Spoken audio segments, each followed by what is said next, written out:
Hello everyone, नमस्ते। Path of ज्ञान में आप सभी का स्वागत है। महाशिवरात्रि हिंदुओं का एक धार्मिक त्योहार है जिसे हिंदू धर्म के प्रमुख देवता महादेव अर्थात शिव जी के जन्मोत्सव के रूप में मनाया जाता है। महाशिवरात्रि का पर्व फाल्गुन मास में कृष्ण पक्ष की चतुर्दशी को मनाया जाता है। इस दिन शिव भक्त एवं शिव में श्रद्धा रखने वाले लोग व्रत रखते हैं और विशेष रूप से भगवान शिव की आराधना करते हैं। महाशिवरात्रि को लेकर भगवान शिव से जुड़ी कुछ मान्यताएं प्रचलित हैं। ऐसा माना जाता है कि इस विशेष दिन ही ब्रह्म के रुद्र रूप में मध्य रात्रि को भगवान शंकर का अवतरण हुआ था। वहीं ये भी मान्यता है कि इस दिन भगवान शिव ने तांडव कर अपना तीसरा नेत्र खोला था। इसके अलावा कई स्थानों पर इस दिन को भगवान शिव के विवाह से भी जोड़ा जाता है और ये माना जाता है कि इसी पावन दिन में भगवान शिव और मां पार्वती का विवाह हुआ था। आज इस वीडियो में हम आपको महाशिवरात्रि व्रत से जुड़ी पौराणिक कथा के बारे में बताएंगे। अगर आप इस चैनल पर नए हैं तो please like and subscribe my channel और वीडियो को आगे बढ़ाते हैं।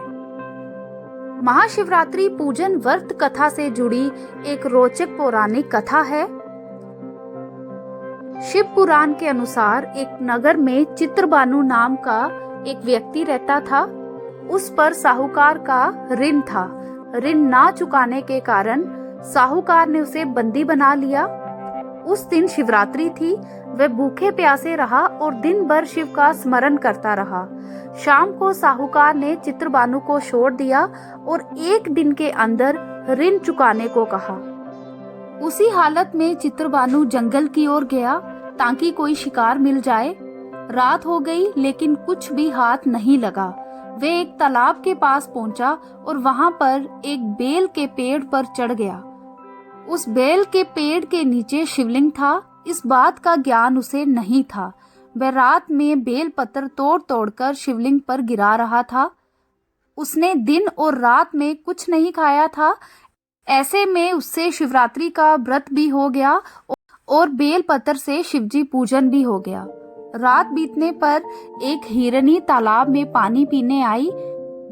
वह हिरनी गर्भवती थी। उधर मौके की ताक में बैठा चित्रबानु धनुष और बाण लेकर शिकार करने के लिए तैयार था। तभी हिरनी की नजर उस पर पड़ी। तब उसने चित्रबानु से कहा कि वह उसे छोड़ दे। वो बच्चे को जन्म देकर इसी स्थान पर वापिस आ जाएगी, तब वह उसका शिकार कर ले। अगर अभी वो उसका शिकार करेगा तो उसे दो जीव को मारने का पाप लगेगा। शिकारी ने उसकी बात मानी और हिरनी को वापस जाने दिया। इसी बीच पेड़ से कुछ बेल पत्थर उसने फिर शिवलिंग पर गिराए, जिससे रात्रि के प्रथम प्रहर की शिवजी की पूजा हो गई। कुछ समय के बाद एक और हिरनी वहां से जा रही थी। तभी चित्रबानु ने उस पर निशाना साध लिया। उस हिरनी ने शिकारी से निवेदन किया कि वे अपनी पति की खोज कर रही है। वे पति से मिल लेगी, उसके बाद वो शिकारी के पास आ जाएगी। और शिकारी ने उसे भी जाने दिया। रात के आखिरी प्रहर में भी चित्रबानु से कुछ बेल पत्थर भूलवश शिवलिंग पर गिर गए।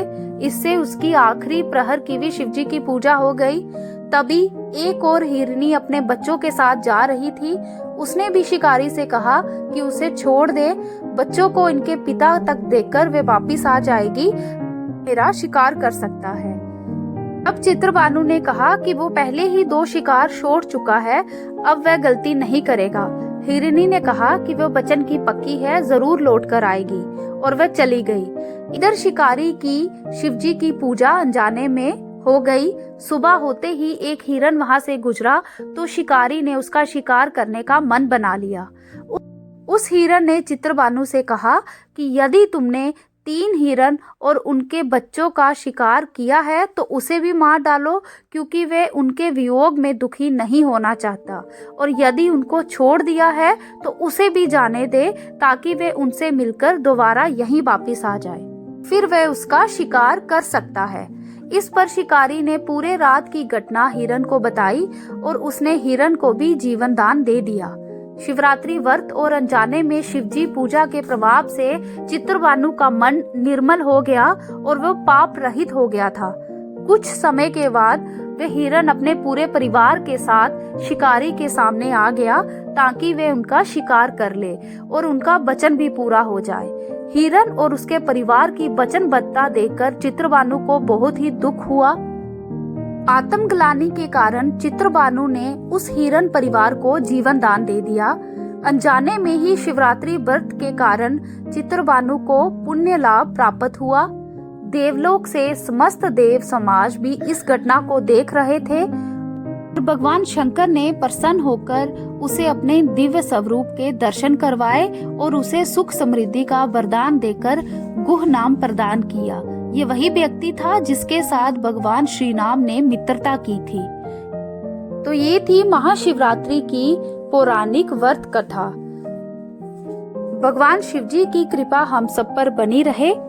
आपको ये वीडियो कैसी लगी प्लीज हमें कमेंट करके जरूर बताएं और ऐसी ही अन्य वीडियोस के लिए please like and subscribe my channel. Thank you so much.